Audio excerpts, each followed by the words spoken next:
Varicose veins కి సరైన చికిత్స కోసం సంప్రదించండి ఎవిస్ హాస్పిటల్.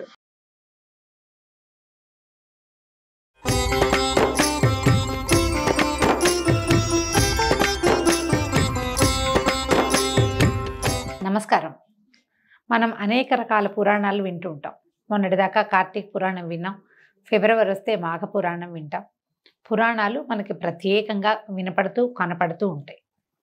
ఎవరైనా మరణించారంటే గరుడ పురాణం వినాలని కూడా చెప్పుకుంటాం. అసలు ఈ పురాణం అంటే ఏమిటి? ఏంటంటే పురాతనం పాతకాలంలో జరిగిన దాన్నే పురాణం అనాలి. ఇది వరకు జరిగిందే, అదేవి కొత్త కథ కాదు, కల్పించిన కథ కాదు. జరిగిన దాన్ని మళ్ళీ చెప్తారు. మనం చెప్పుకుంటూ ఉండగా తర్వాత కాలంలో జరిగిన కొన్ని విషయాలు దానికి కొంచెం యాడ్ అవుతూ ఉంటాయి. కానీ మొదట విషయం మాత్రం ఫ్రేమ్ అంతా జరిగిందిగానే ఉంటుంది. అయితే ఈ పురాణం వినటం వల్ల అసలు ఏమొస్తుంది మనకి? పురాణంతో ఏం జరుగుతుంది? పురాణంలో ఎలాంటివి చెప్పబడ్డాయి? అసలు ఎన్ని రకాల పురాణాలు ఉన్నాయి? ఇవన్నీ తెలుసుకోవాల్సిన విషయాలే. ప్రతి పురాణము కొత్త విషయాల్ని తెలియజేస్తుంది.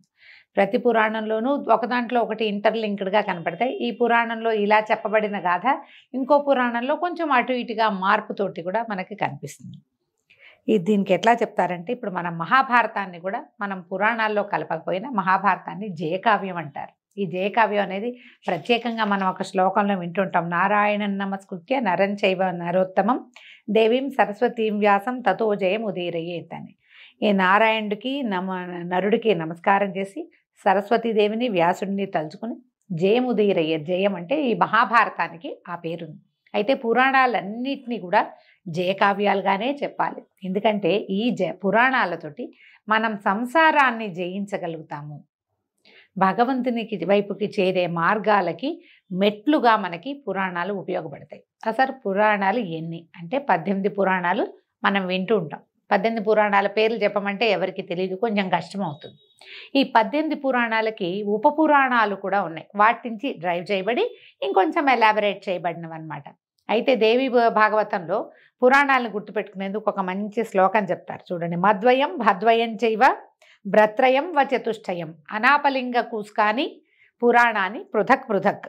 ఇది తమాషాగా ఉంది, చూడండి. వివరంగా చెప్పుకుందాం. మద్వయం భద్వయం చైవ. మద్వయం, మాతోటి 2 పురాణాలు ఉన్నాయి. ఏమేమి ఉన్నాయి? మత్స్య పురాణం, మార్కండేయ పురాణం. తర్వాత భద్వయం, ద్వయం అంటే 2. భాతోటి భాగవత పురాణము, భవిష్య పురాణము. తర్వాత బ్రత్రయం, బ్రాతోటి 3 ఉన్నాయి. ఈ బ్రా అనే అక్షరంతో వచ్చినవి ఏమిటి? బ్రహ్మపురాణం, బ్రహ్మవైవర్త పురాణం, బ్రహ్మాండ పురాణం. తర్వాత చతుష్టయం, వాతోటి 4 ఉన్నాయి. అవేమిటి? వరాహ పురాణం, వామన పురాణం, వాయు పురాణం, విష్ణు పురాణం.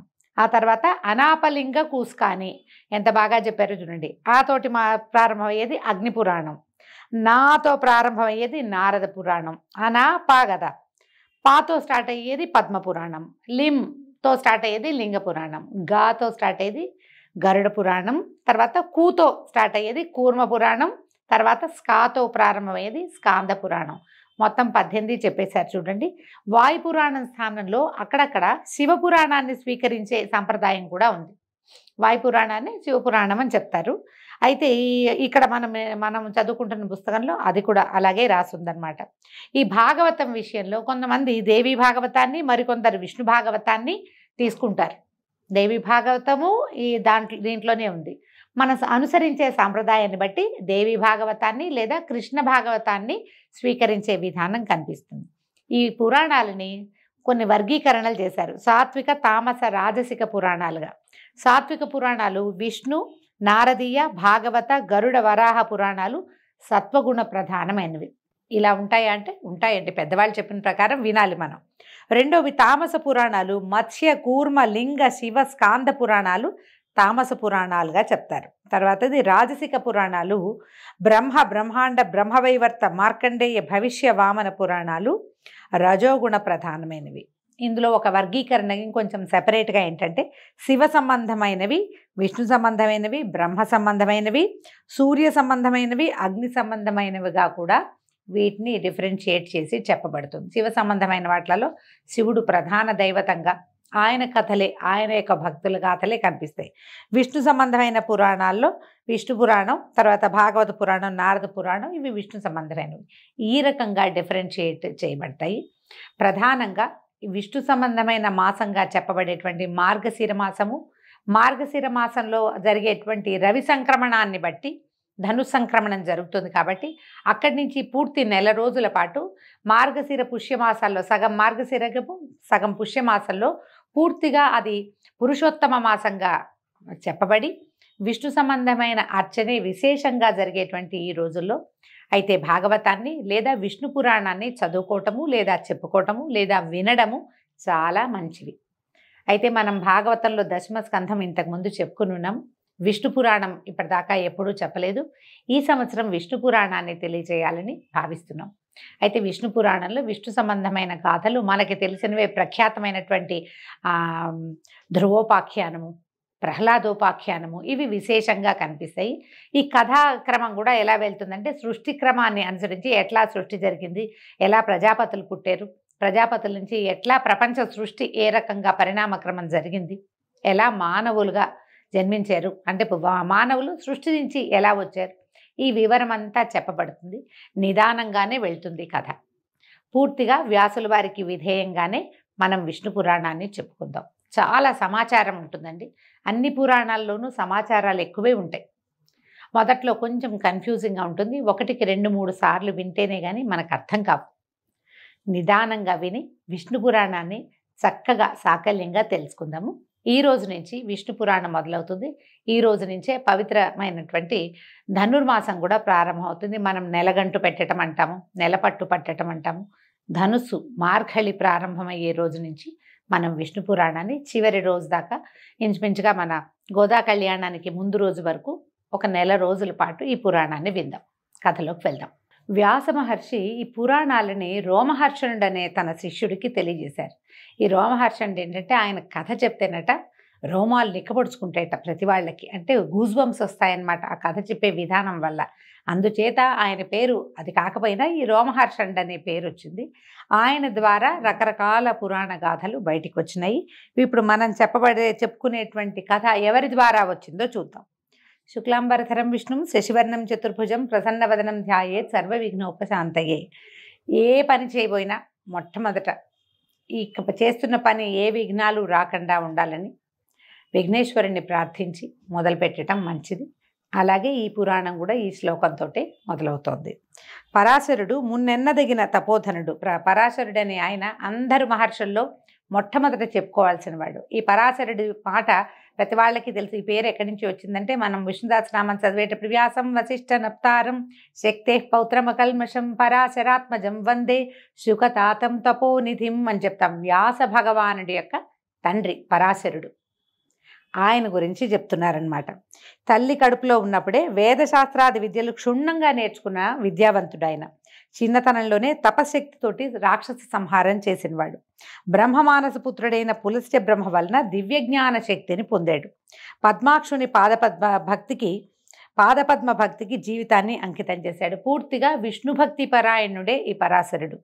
దివ్యతేజో విరాజమానుడు. అయితే ఇంతటి మహానుభావుడైన పరాశరుడే గురువుగా మైత్రేయుడనే ఆయన వేదశాస్త్రాలు అభ్యసించి శుశ్రూష చేస్తూ ఒకనాడు ప్రభాతకాల కృత్యాలు నిర్వర్తించి సుఖాసీనుడై ఉన్న గురువుకి నమస్కరించి ఇలా అడిగాడట. గురుదేవా, నీ అనుగ్రహం వల్ల వేదాలు శాస్త్రాలు క్షుణ్ణంగా తెలుసుకున్నాను, జ్ఞానధనం పొందిన అదృష్టవంతుణ్ణయ్యాను. ఇక ఒక్కటి అడగాలనుంది, దానికి సమాధానం సర్వజ్ఞుడవైన నువ్వే చెప్పగలవు, తెలియచేయనాయనా అని అడిగి ఏమడిగాడు? అన్ని లోకాలలో ఆధారమై వెలసిల్లే దేవుడెవరు? ఇంద్రాదులకు ప్రభువు, భక్తుల కోరికలు తీర్చేవాడు, చరాచర పదార్థములందు ఉండేవాడు, యోగీంద్ర వినుతుడు, వేదమయుడు, తన కథల చేత ఇహపర సౌఖ్యాన్ని కలిగించేటువంటి దేవుడెవరు? విజ్ఞాన ప్రదాత, భువన నిర్మాత, భర్త, సంహర్త అయిన ఆ దేవుని గురించి తెలుసుకోవాలని నా కోరిక. చదువు అయిపోయిన తర్వాత, అంటే మనకి ధనాన్నో ఏదో ఒకదాన్ని సంపాదించి పెట్టేది అయిన తర్వాత, వచ్చేసిన తర్వాత మనం ఎవరము, ఎక్కడి నుంచి వచ్చాము, మనకి ఏది ఆధారభూతమైంది అని తెలుసుకోవాల్సిన అవసరం ప్రతి విద్యార్థికి ఉన్నదట. పురాణాల్లో ఇది ప్రత్యేకంగా చెప్తారు. ఈ చదువుకోవాల్సిన విద్యలన్నీ పూర్తయిన తర్వాత అప్పుడు మోక్ష విద్యని గురించి తెలుసుకోమంటారు. ఇది విధానం అన్నమాట. లైన్ ప్రకారం వెళ్ళాలి. 1-2 ఒంట్లు వచ్చిన తర్వాతే కదా కూడికలు హెచ్చవేతలు చెప్పేది. అందుకని తనకి జ్ఞానం లభించవలసినంత లభించిన తర్వాత మోక్ష జ్ఞానాన్ని గురించి తెలుసుకోవటం కోసం ఎవరి వల్ల ఈ ప్రపంచం నడుస్తోంది, ఏ దేవుడి వల్ల అని ప్రశ్నించాడు. అలాగే ఇంకా అడుగుతున్నాడు, పృథివ్యాది భూత ప్రమాణాలు, సప్త సముద్ర విస్తారము, సప్తద్వీప వృత్తాంతము, సప్త కులపర్వతాల విషయము, సూర్యాది గ్రహతారక సంచారము, దేవాది చతుర్విధ భూత సృష్టి, చతుర్దశమన్వంతర వృత్తాంతము, 4 యుగాల ప్రమాణము, కల్ప విషయము, యుగధర్మాలు, దేవర్షుల చరిత్రలు, రాజవంశ చరిత్రలు, వేదశాఖ ప్రమాణాలు, బ్రాహ్మణాది వర్ణధర్మాలు, బ్రహ్మచర్యము మొదలైనటువంటి 4 ఆశ్రమాల పద్ధతి వినాలని ఉన్నది, సెలవియవలసిందని మనవి అని అడగగా పరాశరుడు పరమానంద హృదయుడై ఇలా చెప్పాడు. ఏ గురువుకైనా శిష్యులకి తెలుసుకోవాలన్న ఆసక్తి ఉంటే గురువులకి పరమానందంగానే ఉంటుంది. తనకు తెలిసిన ప్రతి విషయాన్ని తన విద్యార్థికి, తన శిష్యుడికి తెలియజేయాలని ప్రతి గురువు భావిస్తాడట. అందుకని ఆయన ఏం చెప్తున్నాడు, మైత్రేయ చాలా మంచి విషయం అడిగావు, నాకు ఇదంతా తెలుసు, నీకు వివరంగా చెప్తానన్నాడు. పరాశరుల వారు సెలవిస్తున్నారు. ఆయన చెప్తున్నారు, మా చిన్ననాడు ఒకప్పుడు పులస్త్య బ్రహ్మ వచ్చి నన్నెంతో ఆదరంగా చూసి నువ్వు పురాణకర్తవవుతావు అని వరం ఇచ్చి వెళ్ళిపోయాడు. ఆ వరప్రభావం వల్ల పౌరాణిక విషయమంతా నాకు స్వాధీనమైంది, దానిని వివరిస్తాను విను అనగా మైత్రేయుడు అన్నాడు, ఆచార్య, పురాణకర్తగా నిన్ను పులస్త్యుడు అనటానికి కారణం ఏమిటి అని అడిగితే ఇలా చెప్తున్నారు. పూర్వము విశ్వామిత్రుడు పగబట్టి మా తాత కొడుకులను 9 దారుణంగా చంపించాడు రాక్షసుల చేత. పరాశరుని యొక్క తన తాత కొడుకు తండ్రులని, నాన్నల్ని, బాబాయిల్ని చంపించాడు. మా తండ్రి శక్తి వారితోనే మరణించాడు. ఇప్పుడు వ్యాసం వశిష్ఠ నప్తారని చెప్పుకున్నాం, శక్తే పౌత్రమ కల్మషం అని. శక్తి యొక్క పౌత్రుడు వ్యాసుడు, అంటే వశిష్ఠుని యొక్క కుమారుడు శక్తి. వశిష్ఠుడితోటి వైరం వచ్చి విశ్వామిత్రుడు ఏం చేశాడు, వశిష్ఠుల వారి సంతానం మొత్తాన్ని సంహరించాడు, రాక్షసుల సహాయంతో చేశాడట. ఈ పురాణం ప్రకారం ఈ గాథ చెప్తున్నారనమాట. అప్పటికి నేను తల్లి కడుపులో ఉన్నాను, అంటే శక్తి మరణించే నాటికి ఆయన కుమారుడు జన్మించల, గర్భస్థ శిశువుగా ఉన్నాడు ఈ పరాశరుడు. వేదశాస్త్రాదులు నాకు వశమయ్యాయి, కొన్నాళ్లకి జన్మించాను. పెద్దవాడనే తపశ్చర్యలో ఉండగా మా అమ్మ దృశ్యంతి నా వద్దకు వచ్చి చెప్పింది. పరాశరుడి తల్లి పేరు దృశ్యంతి అట. నీ తండ్రిని నిష్కారణంగా రాక్షసులు వచ్చి దారుణంగా సంహరించారు. నిగ్రహించడం, అనుగ్రహించడం అనే శక్తులు కలవాడవై శత్రు సంహారం చేయకపోవటాన్ని ఏమనాలి నాయనా అని నిందాస్తుతిగా, నీకు అన్నీ వచ్చు కానీ నువ్వేం చేయటం లేదు అని అన్నది. అనేసరికి నేను వెంటనే అథర్వ మంత్రాలతోటి రాక్షస సంహార యజ్ఞాన్ని ప్రారంభించాను. నా మంత్రాల ధ్వనికి లోకం అల్లల్లాడిపోయింది. సురులు ఆనందంగా, అంటే దేవతలంతా ఆనందించారట, ఆనందంగా జయధ్వనులు చేశారు. ఆ రాక్షస సంహార యజ్ఞంలో లెక్కకు మిక్కిలిగా రాక్షసులు మరణించారు. యుద్ధం చేయటం కాదండి, యజ్ఞంతో సంహారం జరిగింది. మనకి సర్పయాగం తెలుసు, జనమేజయుడు చేశాడు. ఈయన పరాశరుడు రాక్షస సంహార యజ్ఞం చేశాడట. చావక మిగిలిన వాళ్ళు మా తాత వశిష్ఠుని వద్దకు వెళ్ళి రాక్షస సంహారం విషయం చెప్పి ప్రార్థిస్తే ఆయన వాళ్ళకి అభయం ఇచ్చి నా దగ్గరకు వచ్చి ఆదరంగా అన్నాడు, నాయనా పరాశర శాంతించు, ఏదో ఎప్పుడో జరిగింది, దానికి ఇప్పుడు నువ్వు ఘోరంగా ఈ జీవహింసా కార్యం ఎందుకు చేస్తున్నావు? మునులకు దూష్యం నాయన, మునులు ఇలాంటి పని చేయకూడదు, నువ్వు తపశ్చర్యలో ఉండేవాడివి, సంహార క్రియ మనది కాదు, మనం అది చేయకూడదు. ఇలా చేయవలసి వస్తే ఒకవేళ ఎవరైనా ఇది చేయాల్సి వచ్చిందనుకో వాడు రాజు అవుతాడు, సంహార క్రియ చేసేవాడు రాజు కావచ్చు, కానీ ఇలాంటిది మనం చేయకూడదు, కోపం విడుగు నాయన, ఇది మానేసేయమని చెప్పాడు. పైగా జీవహింస చేసేవాడికి సద్గతి రాదు, ఆ విషయం నీకు తెలియంది కాదు.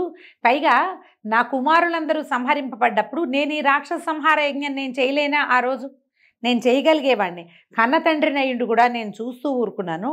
ఎందుకంటే జీవహింస మునుల కృత్యం కాదు కాబట్టి. శాంతించు, కోపం పాపానికి ధూపం. పాపం పెరగటం దేనివల్ల పెరుగుతుందంటే కోపం వల్ల. మనం చూడండి, మామూలుగా కూడా మన కోపం వస్తే ఎంత మాట పడితే అంత మాట అంటాం, మన పాపం పెరిగిపోతుంది. కోపంలో చాలా దుష్కృత్యాలు, అకృత్యాలు చేయకూడనివి చేస్తాము, అనకూడనివి అంటాము. అందుకని కోపం ఎప్పుడూ పాపానికి ధూపము, అది చేయకూడదు. ముక్తిని, స్వర్గాన్ని సంపాదించిన తపశక్తిని, పుణ్యాన్ని, యశస్సుని, ధర్మాన్ని పోగొడుతుంది. ఇదేం చేస్తుంది? ముక్తిని పోగొడుతుంది కోపం, స్వర్గాన్ని పోగొట్టేస్తుంది, సంపాదించిన తపశక్తిని పోగొడుతుంది. పుణ్యము, యశస్సు, ధర్మము అన్నీ అతి కోపం వల్ల పోతాయి. కోపిష్టితనం పనికిరాదు ఎవరికైనా. ఇక వారి వారి కర్మఫలం కష్ట సుఖాలను కలిగిస్తుంది. దానికోసం చింత, సంతోషము పొందకూడదు. చూడు, ఏ తప్పు చేయని రాక్షసులు వచ్చి అభయం కోరుతూ ఏడుస్తున్నారు, వాళ్ళని రక్షించమన్నాడు. అంటే ఏ రాక్షసులైతే వశిష్ఠపుత్ర సంహారం చేశారో వాళ్ళు పోయారు. వాళ్ళు కాకుండా అమాయకులైన వాళ్ళు కూడా ఆ యజ్ఞంలో పడి చచ్చిపోయారు. మా తప్పేమీ లేదు, మా తాతలు చేసిన దానికి మేము శిక్ష అనుభవిస్తున్నామని వాళ్ళు దుఃఖిస్తున్నారు అని చెప్పి చాలా బోధించేసరికి మా తాత బోధ విని నేను ఈ రాక్షస మారణ హోమాన్ని ముగించేశాను, ఇక మానేశాను. అప్పుడు పులస్త్య బ్రహ్మ మా ఆశ్రమానికి వచ్చి మా తాత చేత సత్కారం పొంది కూర్చుని నన్ను చూసి ఆనందించి వాసిష్ఠ అన్నాడంటే వశిష్ఠుని యొక్క మనవడైనటువంటి ఓ పరాశర, నువ్వు శాంతమూర్తి అయ్యావు, నీకు ఏదైనా ఒక కోరిక అడుగు, నువ్వు అడిగింది నేను తీరుస్తానన్నాడు.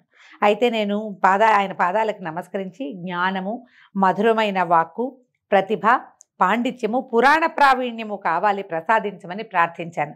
ఆయన తథాస్తు అన్నాడు. పులస్త్యుని వాక్కు నీ కోరికని సఫలం చేయగా కానీ మా తాత కూడా వరం ఇచ్చినట్టుగా ఆశీర్వదించాడు. ఎవరైనా మహానుభావులు పెద్దవాళ్ళకి దండం పెట్టి ఇల్లు కావాలి వాకిలు కావాలి అని అడగకూడదు, జ్ఞానం కావాలని కోరుకోవాలట. అది చెప్తున్నారు చూడండి. అయితే అది నాకు సిద్ధించింది. ఆ మహానుభావుల అనుగ్రహం వల్ల దేవ రహస్య కార్యాలు, వేద విద్యా విశేషాలు నాకు మలకం అయ్యాయి. కరతలామలకం అంటే కరతలం అంటే చెయ్యండి, అరిచెయ్యి. ఆమలకం అంటే ఉసిరికాయ, చేతిలో ఉన్న ఉసిరికాయలాగా దొరికినాయి అన్నమాట ఈయనకి ఇవన్నీ. అనేక శాస్త్రాలు, గాన నృత్య విశేషాలు, చరాచర భూతగణ ప్రవర్తన నాకు వశమయ్యాయి, వివరించి చెప్పగలను. కాబట్టి నువ్వు అడిగినవన్నీ పురాణ రూపంలో చెప్తానని చెప్పాడు. ఇప్పుడు చెప్తున్నారు. ఇక్కడి నుంచి విష్ణు పురాణం ప్రారంభం అండి. విష్ణువు భక్తవత్సలుడు, దేవమయుడు, దేవరక్షకుడు, విశ్వగురువు, సమస్తము విష్ణుమయమై నడుస్తుంది. ఆ దేవునికి సంబంధించి విష్ణు పురాణంగా చెప్తాను విను, ఇది వేద సమానంగా భావించు, శ్రద్ధగా వినమన్నారు. విష్ణు పురాణం వేదాలలో వేదము, శాస్త్రాలలో శాస్త్రము, జ్యోతిష్యంలో జ్యోతిష్యము, నీతి శాస్త్రాలలో నీతి శాస్త్రము, పురాణాలలో పురాణము, ఇతిహాసాలలో ఇతిహాసము, యోగ విద్యలలో యోగ విద్య, కావ్యాలలో కావ్యము, సకల లోక విజయము, సకల జన మనోరంజనము కూడా. పరమాత్ముడైన విష్ణుని చరిత్ర కలిగిన పురాణ సంహిత అది. మునుపు బ్రహ్మదేవుడు దాన్ని స్వకీయ బుద్ధి విశేషంతో దక్ష ప్రజాపతికి చెప్పాడు. ఆయన పురుకుత్సుడనే రాజుకు చెప్పగా ఆ రాజు సారస్వతునకు చెప్పాడు. అతని ముఖతః నేను విన్నది విన్నట్టుగా నీకు చెప్తాను. ఏ పురాణమైనా 4-5 చెవులకి మారితే కానీ చివరికి చేరదండి. మనం చదివే ప్రతి పురాణము ఒక ముగ్గురు కనీసం 3 ముఖాల నుంచి 3 చెవులకి చేరిన తర్వాతే మన దగ్గరకు వస్తుంది. మైత్రేయ, నీ వల్ల ఈనాడు పరమానందుడు, జగద్వంద్యుడు, మునిలోకస్తుత్యుడు, నిత్యుడు అయిన రమారమణుని వర్ణించే అదృష్టం కలిగింది. నా జన్మ కృతార్థమైంది అని వాసుదేవునికి నమస్కరించి వశిష్ఠ పులస్త్య బ్రహ్మలను మనసారా స్మరించి కనులు మూసుకుని ధ్యానముద్రలో భూత భవిష్యద్వర్తమానాలను తెలిసి కనులు తెరిచి ఆదరముగా శిష్యుడితో ఇట్లా చెప్పాడు. జగములు తనలోన జగములలో తాను ఉన్నందువలన విష్ణువుని ప్రాజ్ఞులు వాసుదేవుడు అని అన్నారు. మనం వాసుదేవుడు అనగానే కృష్ణ పరమాత్మను తలుచుకుంటామండి. వసుదేవస్య అపత్యం పుమాన్, వసుదేవుని యొక్క కుమారుడైన వాసుదేవుడని చెప్పుకుంటాం కానీ కాదు. పరవాసుదేవుడు అంటే ఈయన ప్రపంచంలో ఉంటాడు, ప్రపంచము తనలో ఉంచుకుంటాడు. ఆ ఉంచుకున్న స్వరూపాన్నే పరవాసుదేవ తత్వము అంటారు. ఈయన్ని వాసుదేవుడుగా మనం అభివర్ణిస్తూ చెప్పుకుంటాం. మీరు గమనించండి, కొంచెం ఆలోచిస్తే మనకు తెలుస్తుంది. మన కథలలో ధ్రువోపాఖ్యానంలో వాసుదేవ మంత్రాన్ని ఉపదేశించారు ధ్రువుడికి. ఇప్పుడు ధ్రువుడి కథ మనం కృతయుగంలో తెలుసుకుంటే, కృతయుగం తర్వాత త్రేతాయుగం తర్వాత ద్వాపర యుగంలో మనకి శ్రీకృష్ణ పరమాత్మ జన్మించాడు.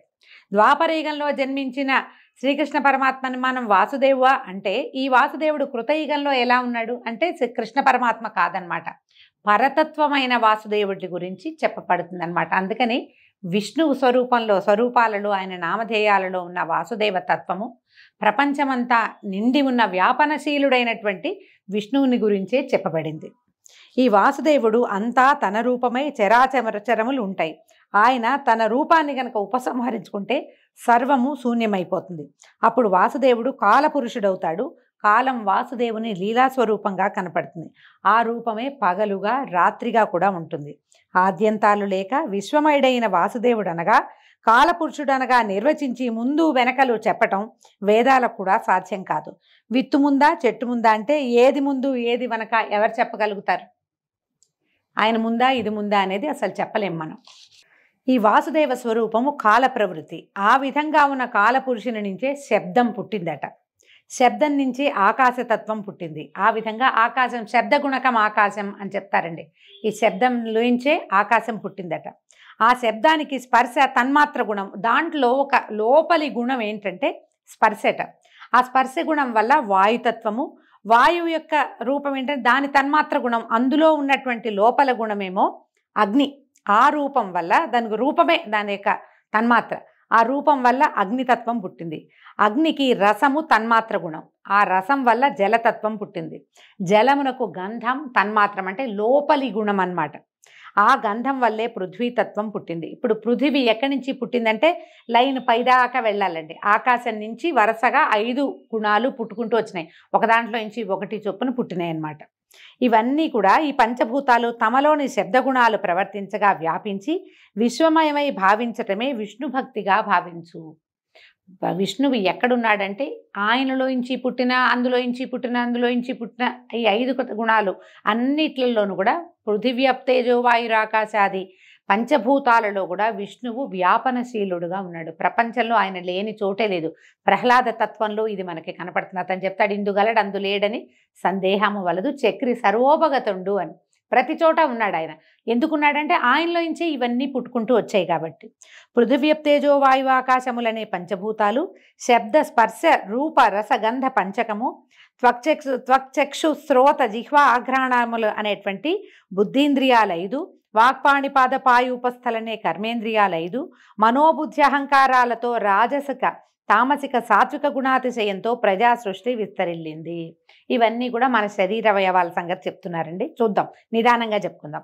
పృథివ్యప్తేజో వాయువు ఆకాశం అంటే పృథివీ అంటే భూమి, అప్ అంటే నీరు, తేజస్సు అంటే అగ్ని, వాయువు ఆకాశము. ఈ 5 నుంచి వీటికి శబ్దము, స్పర్శ, రూపము, రసము, గంధము అనేటువంటి 5 లక్షణాలు ఉన్నాయి. వాటిలోంచి త్వక్ చర్మము, చక్షు అంటే కన్ను, శ్రోత అంటే చెవి, జిహ్వ అంటే నాలుక, ఘ్రాణము అంటే వాసన పీల్చే గుణం, నాసికా గుణం. ఇవి బుద్ధీంద్రియాలు 5. తర్వాత వాకు పాణి పాయు ఉపస్థ, వాకు మాట్లాడే గుణము, పాణి పాదములు చేతులు కాళ్ళు, పాయువు ఉపస్థ మన తాలూకు అంతరింద్రియాలు అంటే ఏమైనా విసర్జక అవయవాలు, అవి కర్మేంద్రియాలు 5. మనసు, బుద్ధి, అహంకారము మొదలైనటువంటి ఇవి. తర్వాత ఈ సాత్వికము, రాజస తామసిక సాత్విక గుణాతిశయాలతోటి ప్రపంచం విస్తరిల్లింది. ఇది ఆదిభూత విధం. మొట్టమొదట ప్రపంచం ఏర్పడింది ఇట్లా, ఈ గుణాల ద్వారా ఏర్పడింది. ప్రపంచం అంటే ఒక దేహం అనుకుంటే ఆ దేహధారి లక్ష్మీ వసుధారమండైనటువంటి కేశవుడు. ప్రపంచమంతా విష్ణు స్వరూపమేనని చెప్తున్నారు. కాబట్టి ఆ ప్రభువువి కానివి ఏవీ లేవు. చరాచర స్థితులన్నీ లక్ష్మీపతి లీలలుగానే గ్రహించాలి. ఈ విధంగా శ్రీపతి విశ్వమంతా తానే అయి వాసుదేవుడుగా అయ్యాడు. ఇక బ్రహ్మాండ సృష్టి గురించి చెప్తున్నారు.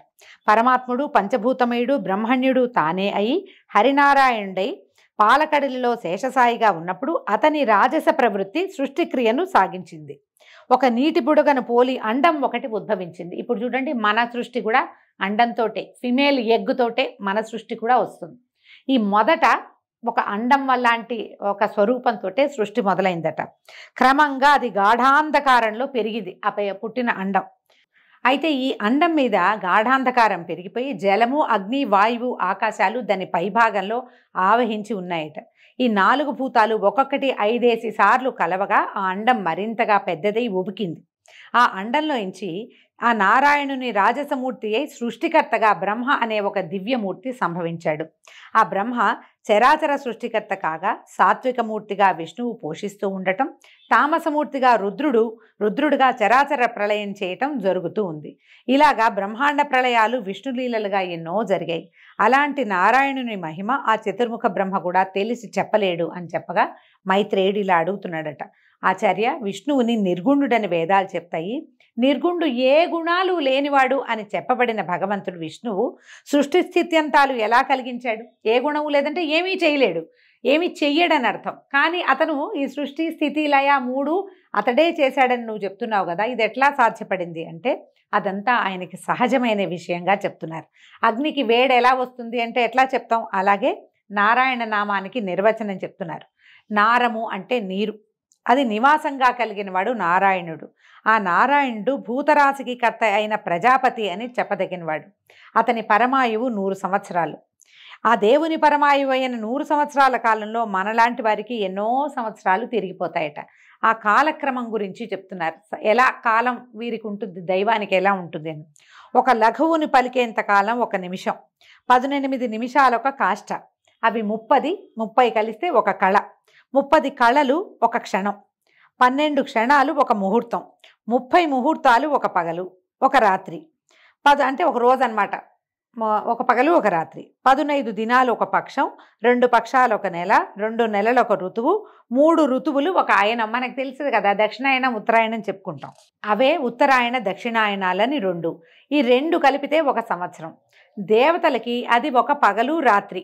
అంటే మన ఒక సంవత్సరము దేవతల యొక్క ఒక డే. అందుకనే వాళ్ళకి పగలు మెలకుగా ఉండే సమయము ఉత్తరాయణము, నిద్రాకాలం దక్షిణాయనము అని చెప్పుకుంటాం కదా. దానికి సౌరమానం అని వ్యవహారం. మనం రోజువారీ విధానం అంతా చాంద్రమానంలో చేస్తాం, ఇది సౌరమానంగా చెప్తున్నారు. ఈ మొత్తం ఈ డే గురించి చెప్పారు కదా, మన దినము సంవత్సరం గురించి చెప్పినప్పుడు అది మొత్తాన్ని సౌరమానం అంటారు. అయితే 17,28,000 సంవత్సరాలు కృతయుగం, 12,96,000 సంవత్సరాలు త్రేతాయుగం, 8,24,000 సంవత్సరాలు ద్వాపరయుగం, 4,32,000 సంవత్సరాలు కలియుగం. అలాంటి 4 యుగాలు ఒక దివ్యయుగం అంటారు. దాని లెక్క 43,20,000 సంవత్సరాలు అవుతాయి. ఇలాంటి యుగాలు 1,000 అయితే బ్రహ్మకి ఒక రోజట. ఎంత పెద్ద కాలమో చూడండి. ఇదంతా పేపర్ మీదకి ఎక్కిస్తే చాలా కన్ఫ్యూజింగ్గా ఉంటుంది. కానీ బ్రహ్మదేవుడి ఒక దినం ఏంటంటే ఇలాంటిది. బ్రహ్మ పగలు సృష్టి, రాత్రి ప్రళయం. ఆయనకి పగలు ఏదైతే ఉందో దీంట్లో అది సృష్టి జరిగే కాలం, ఆయన రాత్రి ప్రళయం. అప్పటికి మొత్తం ప్రపంచం అంతా జలమయం అయిపోతుంది, ఇక ఎవరు ఉండరు, మొత్తం అంతా ఖాళీ అయిపోతుంది. దీన్నే నైమిత్తిక కల్పం అని చెప్తారు దీన్ని. అలాంటి దినాలు 30 బ్రహ్మకి ఒక నెల, అవి 12 ఒక సంవత్సరం. ఆ సంవత్సరాలు 100 బ్రహ్మ యొక్క ఆయుః ప్రమాణం అని చెప్తున్నారు. దానికి మహాకల్పం అని వ్యవహారంలో ఉంది. దానికి పూర్వార్ధానికి పద్మకల్పమని, ఉత్తరార్ధానికి వరాహకల్పమని సంజ్ఞలు. ఇప్పుడు మనం శ్వేతవరాహ కల్పంలో ఉన్నాం. మనం చెప్తాం శ్వేతవరాహ కల్పే వైవస్వతమనంతరే కలియుగే ప్రథమపాదే జంబూద్వీపే అని సంకల్పం చెప్పుకునేటప్పుడు మనకి తెలియకుండానే మనం ఏ మన్వంతరంలో ఉన్నామో వివరంగా చెప్పేసుకుంటాం. వరాహ కల్పంలో ఉన్న ఆదివరాహ కల్పం మనది. ఇవి కాలగతులు అని చెప్పగా మైత్రేయుడు, సరే పద్మాసనుడు లోకాన్ని సృజించిన విషయాన్ని చెప్పండి. అయితే సరే, ఇప్పుడు బ్రహ్మదేవుడు పుట్టాడు, అది కదా చెప్పుకున్నాం. ఈ అండంలో నుంచి బ్రహ్మదేవుడు పుట్టుకొచ్చాడు. ఇప్పుడు ఈయన సృష్టిని ఎలా చేశాడో చెప్పమని మైత్రేయుడు అడిగితే పరాశరుడు ఇలా చెప్తున్నాడు. కడచిన కల్పం అంటే ముందు వెళ్ళిపోయిన కల్పం తాలూకు చివరి దశ యందు నిశియందలి రాత్రి నుంచి నారాయణ ధ్యానపరాయణుడై మేల్కొని బ్రహ్మ పరమశూన్యమైన లోకాన్ని చూసి, నారాయణ సాత్వికమూర్తే, నారాయణుడు సాత్వికమూర్తే, అంతకు ముందట మత్స్యకూర్మ అవతారాల్లాగా వరాహ రూపం ధరించి అగాధమైన సముద్రంలో మునిగిన భూమిని ఉద్ధరించే సంకల్పంతో సముద్రంలో ప్రవేశించి ఘర్ఘర ధ్వనితో ఉప్పొంగి దంశ్రాగ్రంతో అవలీలగా పూబంతిని ఎత్తినట్టు మీదకి ఎత్తాడు. ఇంత బాగా చెప్తే ఇదేమిటి అనిపిస్తుంది. అయితే ఏమైంది, భూమి అంతా మునిగిపోయింది. దానిని వరాహ స్వరూపంతో స్వామివారు విష్ణుమూర్తి పైకి లేవదీశాడట. ఆ సముద్రంలో మునిగిన నావను కర్ణధారుడు గట్టి మీదకి తెచ్చినట్టుగా పద్మదళం ఏదైనా పువ్వుని, ఒక తామరాకును నీళ్ళలో ముంచితే అది అట్లా పైకి తేలొచ్చేస్తుంది. ఆ విధంగా భూమి సముద్రం మీదకి తేలగా నీరంతా పాతాళానికి చేరిందట. అలాగా భూమిని సముద్రం పైకి నిలిపి నలువైపులా కొండల నుంచి ఇక్కట్లు కలక్కండా, దానికి ఏ సమస్య రాకుండా ఆది కూర్మని శేషుణ్ణి కింద నుంచి భూమిని విశ్వమంతటా భద్రంగా ఉంచటానికి తన శక్తిని ప్రసరింపజేసిన మహానుభావుడు ఆ పద్మాక్షుడే. భగవంతుడైన విష్ణుమూర్తి ఏం చేశాడు, భూమిని సముద్రంలోంచి ఉద్ధరించి, నీళ్లలోంచి ఉద్ధరించి పైకి పెట్టి తనకి కాపలాగా కొన్ని పర్వతాలని కాపలా ఉంచి మునిగిపోకుండా, అందుకని పర్వతాలని, కొండలని భూభరాలంటారు, భూమిని మోస్తాయట. అక్కడి నుంచి ఆదివరాహాన్ని కూడా కింద నుంచి ఉంచి 1000 పడగలు ఉన్నటువంటి ఆదిశేషుడిని కూడా తన భూమికి కాపలాగా తన పడగల మీద ఆనుకుని ఉండేలాగా ఏర్పరిచినటువంటి ఆ పరమశక్తి ఈ పద్మాక్షుడే, వాసుదేవుడే అని చెప్తున్నారు. ఈ విధంగా భూమిని ఎట్లా ఉద్ధరించారు, ఎట్లా బ్రహ్మదేవుడి సృష్టి ప్రారంభమవుతుందో ఈ తొలి భాగంలోని మనం తెలుసుకున్నామండి. రేపు ఉదయం 2వ భాగంలో బ్రహ్మ సృష్టి ఎలా ప్రారంభమైంది, ప్రజాపతులు ఎలా జన్మించారు, వారి సంతానం ఏ విధంగా మన వరకు ఈ కథ ఎలా నడిచిందో రేపటి భాగంలో తెలుసుకుందాం. నమస్కారం.